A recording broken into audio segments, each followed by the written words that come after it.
පොඩි එකෙක් ඇඩ්වයිස් එකක් දුන්නලු යාළුවෙකුට උන්ට ඉස්කෝලේ ගියාම කඩචෝරු කන්න ගුලි කන්න අර එහෙම කලිනේ අපි බං මොකක් හරි මේකට මේ ආදායම් මාර්ගයක් හදා ගන්න ඕනේ මේ විදියට ජීවත් වෙලා ඉන්න අමාරුයි කියලා. යාළුවෝ මංගාව දිනව බං ඕක ඔච්චර ලොකු සීන් එකක් නෙමෙයි ගෙදරින් ලේසියෙන්ම සල්ලි ගන්න පුළුවන් විදියක් මන් දන්නවා කියලා. කවුරුත් ගෙදර නැති වෙලාවක තාත්තට කියපන්කෝලු තාත්තේ ඔයාගේ රහස් ඔක්කොම මන් දන්නවා කියලා තාත්තට කියපන්කෝ. මූ ගිහිල්ලා මචං දවසක් තාත්තා නිකන් ඉන්න වෙලාවක ෂේප් එකේ තාත්තේ ඔයාගේ රහස් ඔක්කොම මන් දන්නවා. තාත්තා මචං එන එක්සයිට් වුණා. තාත්තා කෙනෙකුට ඒකට පුතාගෙන් අහන්නත් බෑනේ මොනවද උඹ දන්නේ කියලා. හරි ඕවා තැන් වල ඔබ මේ මට කිව්වට ඕක මේ කටවාගෙන හිටපන් කියලා රුපියල් 1000ක් දුන්නලු. ඊට පස්සේ මම පහුවෙන්ද ගිහලු අම්මා ගාවට. අම්මේ ඔයාව හිටියට මේ ඔයාගේ රහස ඔක්කොම මන් දන්නවා ගහන්න එපා තාත්තට.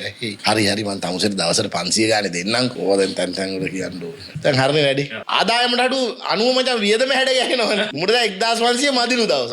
දැන් මූ වෙන තැන් වලත් මේක try කරනවා. දවසක් ආවලු පියුම් මහත්තයා ලියුම් අර මූ පියුම් මහත්තයාට කිව්වලු අංකල්ගේ රහස් ඔක්කොම මන් දන්නවා කියලා.